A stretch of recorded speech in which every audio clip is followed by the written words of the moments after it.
ሰላም ጤና ይስጥልኝ። እንደምን አመሻችሁ ጋስፖሎስ ማሄ ቤተሰቦች፣ ኢትዮጵያውያን፣ ኤርትራውያን ይህንን የአማርኛ ቋንቋ የምትሰሙ ሁሉ ከጌታችንና ከመድኃኒታችን ከኢየሱስ ክርስቶስ የሆነው ሰላም በያላችሁበት ይሁን። ዛሬ ለተሮብን አጠር ባለ ኦዲዮ ተመልሻለሁ።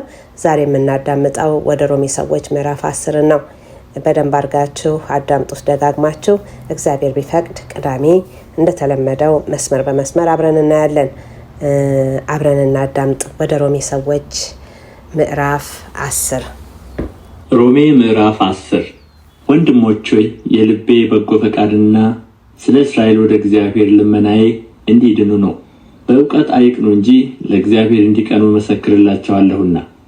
የእግዚአብሔርን ጽድቅ ሳያውቁ የራሳቸውን ጽድቅ ሊያቆሙ ሲፈልጉ ለእግዚአብሔር ጽድቅ አልተገዙም። የሚያምኑ ሁሉ ይጸድቁ ዘንድ ክርስቶስ የሕግ ፍጻሜ ነውና። ሙሴ ከሕግ የሆነውን ጽድቅ የሚያደርገው ሰው በእርሱ በሕይወት እንዲኖር ጽፏልና።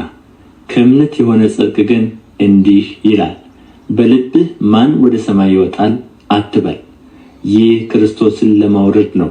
ወይም በልብህ ወደ ጥልቁ ማን ይወርዳል አትበል፣ ይህ ክርስቶስን ከሙታን ለማውጣት ነው። ነገር ግን ምን ይላል? በአፍህ በልብህም ሆኖ ቃሉ ቀርቦልሃል። ይህም የምንሰብከው የእምነት ቃል ነው። ኢየሱስ ጌታ እንደሆነ በአፍህ ብትመሰክር፣ እግዚአብሔርም ከሙታን እንዳነሳው በልብህ ብታምን ትድናለህ። ሰው በልቡ አምኖ ይጸድቃልና በአፉም መስክሮ ይድናልና። መጽሐፍ በእርሱ የሚያምን ሁሉ አያፍርም ይላልና። በአይሁዳዊና በግሪክ ሰው መካከል ልዩነት የለምና አንዱ ጌታ የሁሉ ጌታ ነውና፣ ለሚጠሩትም ሁሉ ባለጠጋ ነው። የጌታን ስም የሚጠራ ሁሉ ይድናልና። እንግዲህ ያላመኑበትን እንዴት አድርገው ይጠሩታል? ባልሰሙትስ እንዴት ያምናሉ? ያለ ሰባኪስ እንዴት ይሰማሉ?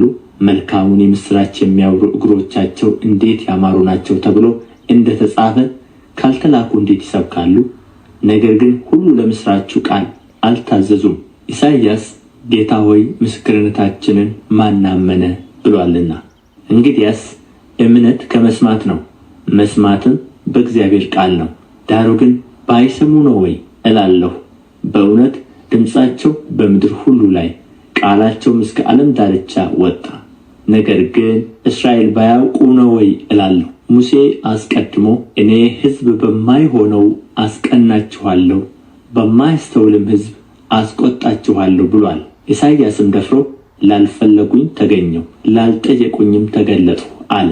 ስለ እስራኤል ግን ቀኑን ሁሉ ወደማይታዘዝና ወደሚቃወም ሕዝብ እጆችን ዘረጋው ይላል። ለቃሉ የእግዚአብሔር ስም ዘወትር የተመሰገነ ይሁን።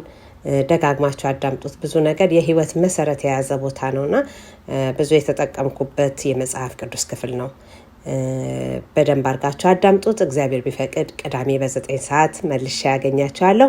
አብራችሁኝ ስለቆያችሁ ከልብ እያመሰገንኩኝ ቅዳሜን በቪዲዮ ሮብን ደግሞ በኦዲዮ ተመልሼ እስካያችሁ ድረስ መልካም ዕለተ ሮብ ይሁንላችሁ። ሰላም ቆዩን። ሰላም ያገናኘን።